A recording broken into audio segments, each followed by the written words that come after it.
So today's episode is going to be about stage red. Stage red is the stage that immediately follows purple. It is an individualism centered stage. Um, it's created when a purple tribe decides to go to war against other tribes. Usually it starts as being about resources. They realize they can invade other tribes and steal their resources and uh, take some of their women and children for slaves. And uh, once they get away with that, they start doing it over and over again. And pretty soon the other tribes, well, they don't like being invaded very much, and they decide, hey, if that tribe can do it, maybe we should defend ourselves. And if we start defending ourselves, well, why don't we just follow what the other tribe? Why don't we just start stealing from the other tribe? And so it's sort of like a chain reaction where one tribe goes into red, and then as a reaction, the other tribes go into red, and pretty soon the entire thing is in red, and you have these tiny little empires that are all trying to assimilate each other. And taken far enough, eventually you can end up with stuff like the Roman Empire, or ancient Egypt, or the Mongols, um, or yeah, well, there's plenty of examples. Napoleon. Anyway, let's see. What are the aspects of red? So the first aspect of red is strength. Uh, it's the strongest survive. The strongest are allowed to control the society. It's it usually starts as chieftains. Chieftains assume the role of a dictator in the tribe, and because purple is naturally bred to be followers, the rest of the tribe decides to play a game of follow the dictator. And they just start worshiping the chieftain and doing whatever the chieftain tells them. And so it's sort of like Trumpism, but on a much smaller scale, and without technology as we would see it. So it's survival of the fittest, survival of the strongest. Whoever is capable of beating up all the other guys is going to end up at the head. The weak are looked down upon.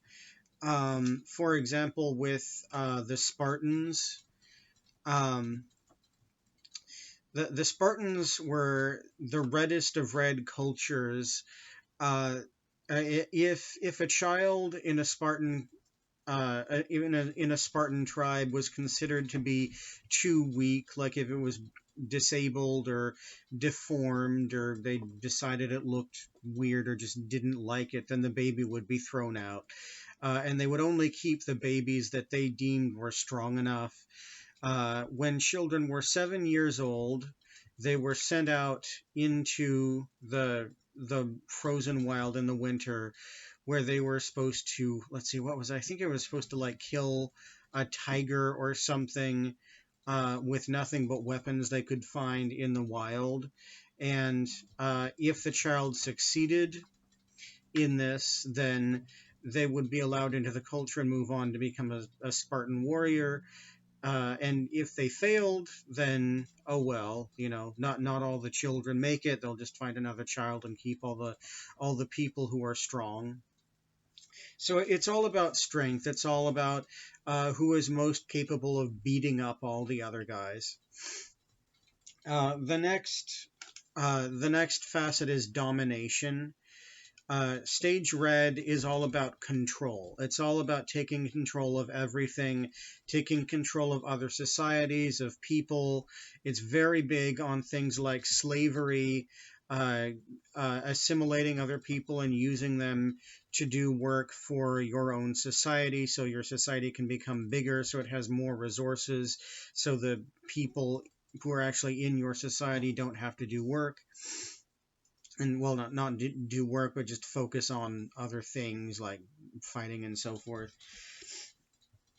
It's very brutal, and it's it's all strictly dictatorial, totalitarian, absolute authority,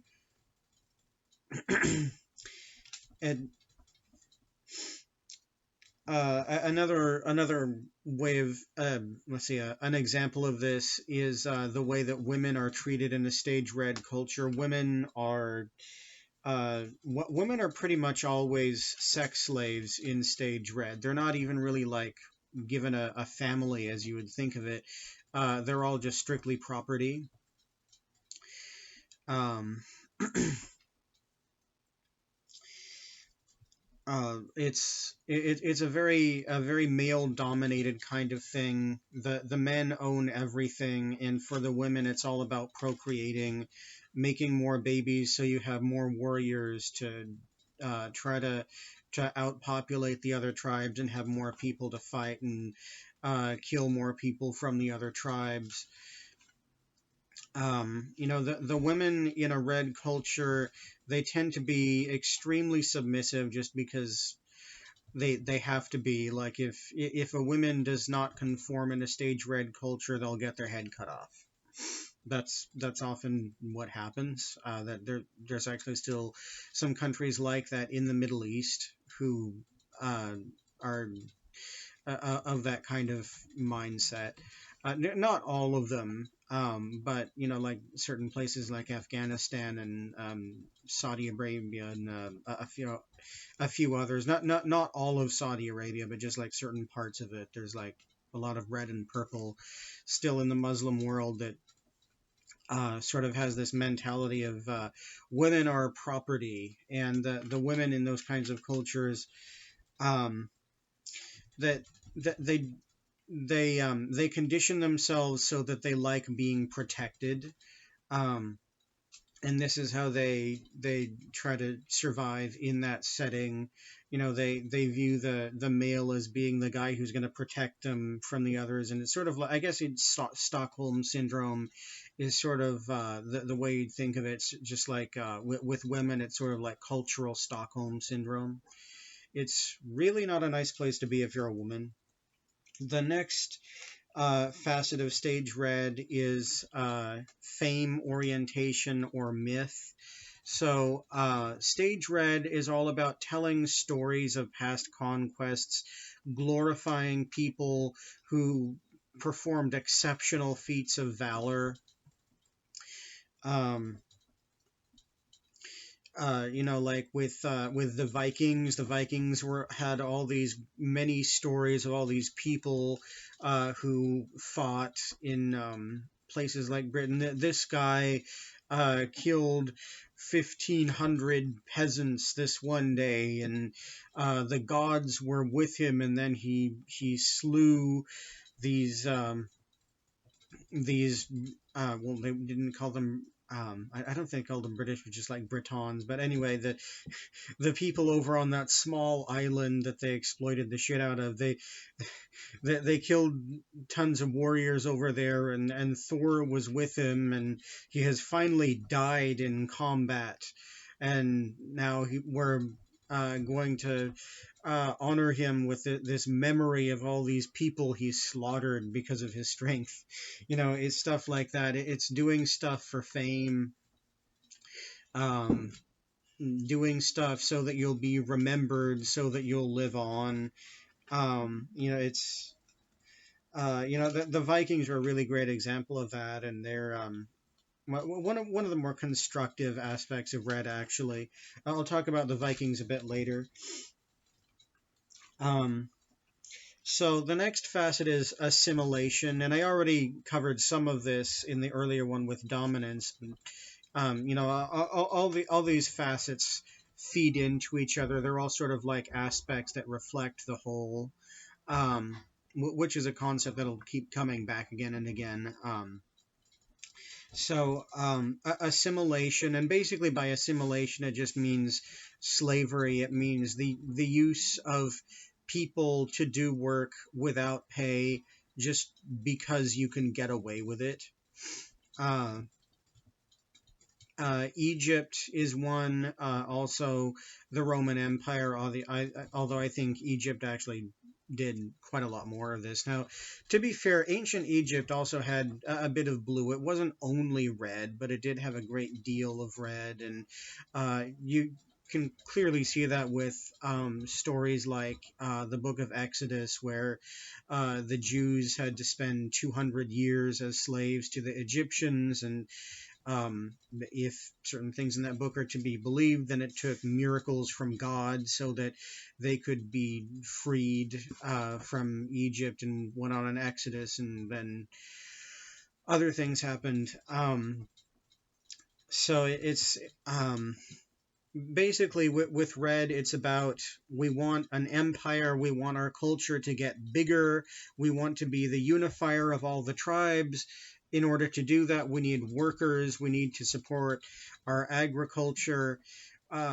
Just find workers by any means necessary, find women by any means necessary so we can get as many babies going as possible, assimilate everything.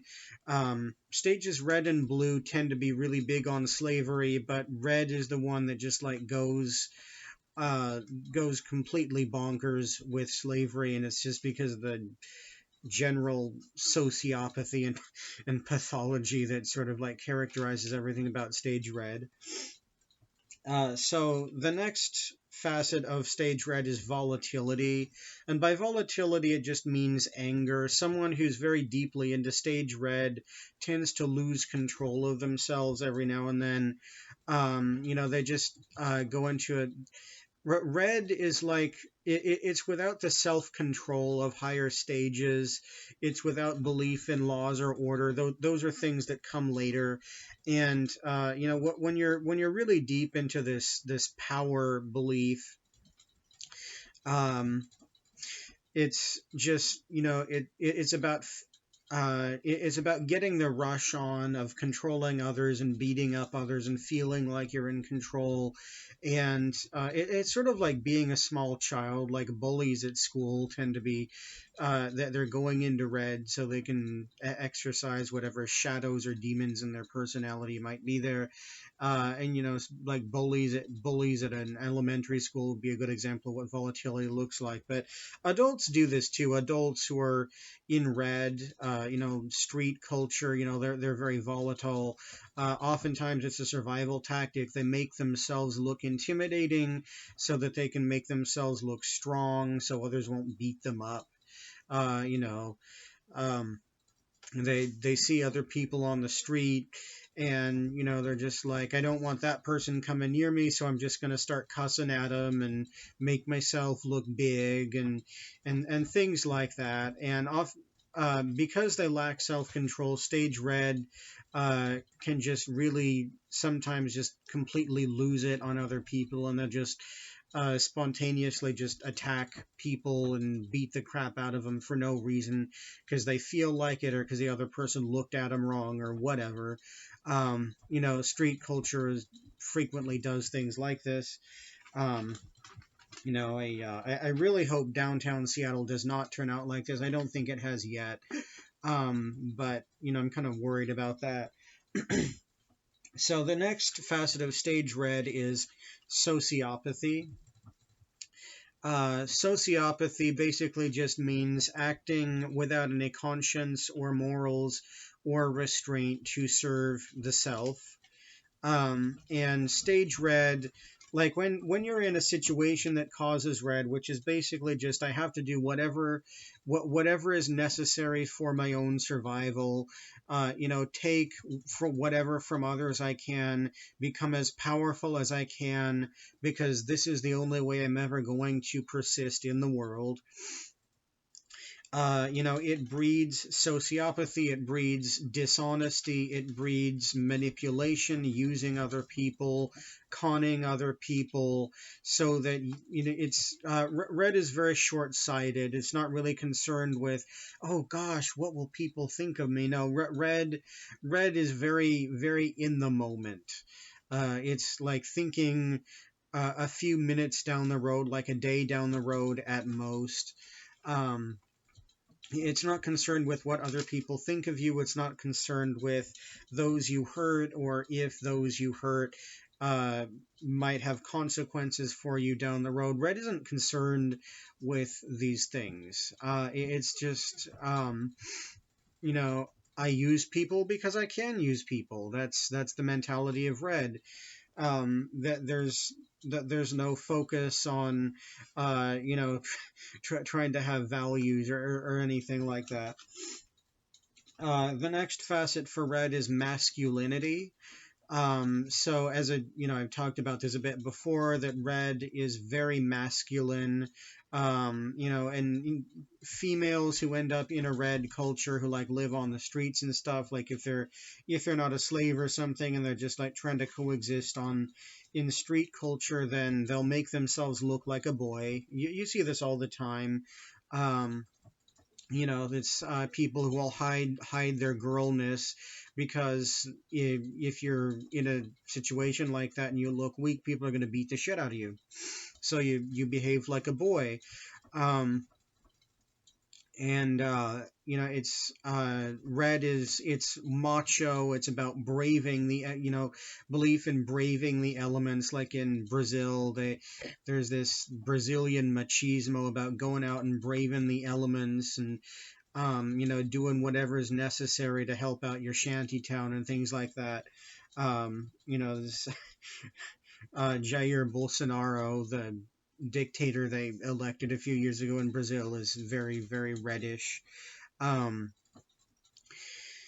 it's all about being as male as you possibly can. If you don't act male, then you're going to end up on the lower rungs. You'll be turned into a slave, basically. I don't think Brazil actually keeps slaves, but there's still a lot left over from that mentality. It's women are not given a particularly good time, as far as I'm aware. Although, to be fair, I haven't researched that much about Brazilian culture that much, so there's not really that much more I should say about that specifically. Anyway, moving on. So the final aspect for Red is toughness, and of course that feeds directly into masculinity. It basically just means the ability to endure whatever pain is thrown at you. Don't be soft. Don't be sensitive. If you're soft or sensitive, that means you're weak, and they're going to beat the shit out of you. Um, it's all about, uh, being desensitized to your environment, not caring about all the horrible stuff you might see on a daily basis in your environment, like in Mexico, or in gang culture, or anything like that. People, mounting heads to make examples of other cartels, or just to make examples of people who didn't pay them on time and things like that. Um, be desensitized to that, because that's the only way you're ever going to live in a stage Red culture. So those are all the aspects. Well, at least those that I came up with. There's probably others. There's yeah. I'm sure you can always think of something else to add to any of the stages in the Spiral Dynamics series, but those are the ones that I managed to come up with before doing this episode. And we spent a long time talking about aspects anyway. So now moving on. So how does Red sustain itself? Well, Red is basically it's the default stage that people go into when their society falls on really hard times. People need to go on the streets to survive. They need to join gangs to survive. And it's you're in the gang, you're in your tiny little empire thing, and that's gonna protect you. Sometimes it's gonna beat the shit out of you because it feels like it, but most of the time it'll protect you, and you have to be in it. Because if you're not in it and you're completely by yourself, then everyone's gonna beat the shit out of you. It's Red is. Uh, it's just that kind of situation. No one wants to be in Red if they can help it. So it sustains itself by exploiting whatever it can to get by, and it will do this as long as it can. It doesn't believe in higher stuff like laws. It's about corruption culture. What if there are cops who have to live in a red culture and can't really survive by being real cops, the way you want the cop to do something, you bribe the cop and hope that whoever you're acting against hasn't already bribed them more, because then the cop would betray you and go for the first guy. It's that kind of culture, just corruption based, bribery based. There's no interest in truth or laws or values. Um, so it just it sustains itself by um, maintaining whatever empire or set of empires it has, and convincing everyone that higher cultures that use laws and society and values just that it tries to convince you that those aren't possible and that they're not worth going into. And this is how red tries to sustain itself. Examples of red, I talked about some already. The Vikings, the Mongols, the Roman Empire was a combination of stage red and blue.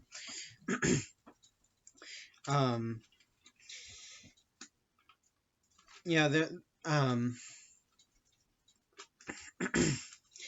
of modern examples, there are some modern examples of stage red, like North Korea. North Korea, where they basically it's absolute dictatorship. Everyone's trapped in there. You're not allowed to leave. They worship their dictator over there like a god. They're mandated to believe that he's a god, and when there's a ceremony, if someone in his family dies, then the people who are mandated to attend the ceremony are mandated to make themselves look like they are crying, and they'll be punished if they don't. Um, so North Korea is a pretty good example. There's a fair amount of red still in Russia. Russia's not only red; it has a little bit of blue as well, but it's still mostly red. And Vladimir Putin is very stage reddish. Brazil has a fair amount of red. And those aren't the only examples of red. Like, there's a great many other different stage red.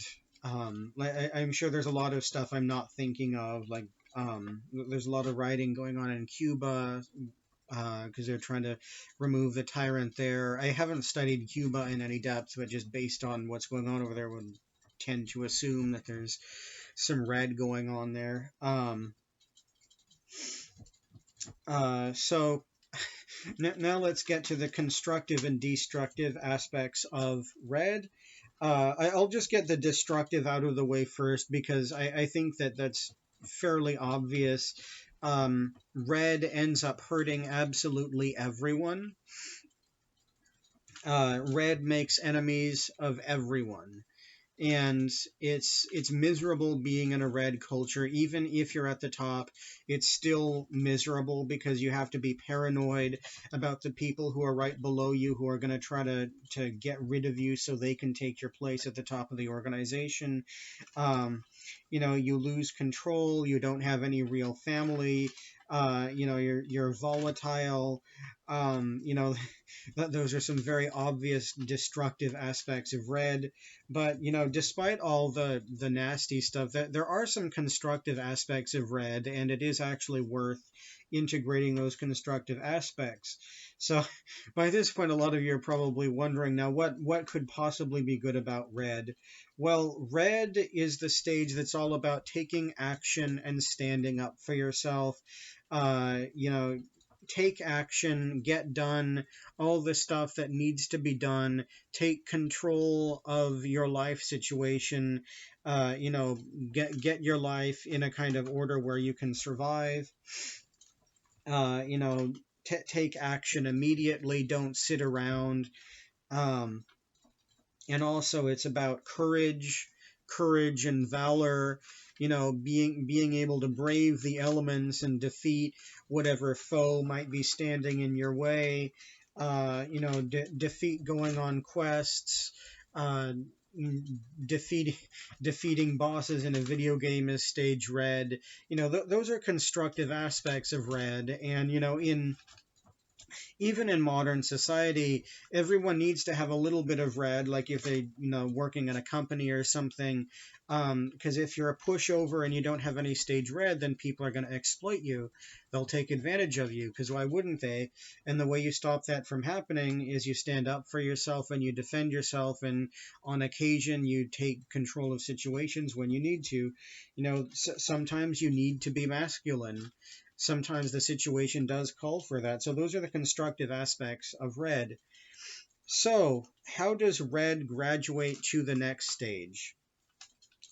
Um, well, as I alluded to before, red makes enemies out of absolutely everyone. It's just like red is sort of like a fire that burns through the community, tries to assimilate everything, but really helps no one. Eventually, enough people have had it that they just want to be done with red. They want to actually start believing in things. They want to stop the nihilism. They realize the limits of power. They realize that control isn't everything, and that they actually need to take responsibility for their own lives. And once that happens, they graduate to stage blue. Stage blue is the episode that I'll be covering after this one. Stage blue is faith oriented, law and order oriented. It's about actually having a real society, as opposed to just an empire with a dictator. And stage blue has honor, and it has values, and it has real beliefs. Like all the major religions tend to be blue centered. Christianity, Islam, Judaism, Hinduism, they're all very bluish, generally speaking. And all of them are designed so that they can keep out stage red as much as possible, shield people from red, defend people against stage red, be a safe place from red, actually have an interest in forming a community where people are willing to help each other and serve something higher than themselves, actually be a part of something greater. These are all things that people discover that they want at some point, and then they leave red because they realize they just can't do it anymore. So yeah, that's the red episode. It's been a brutal one, not exactly a pleasant episode, but humans are the way they are, and all cultures have needed to go through this at some point. So yeah, blue should be a bit more pleasant than this one. Anyway, that's it for now.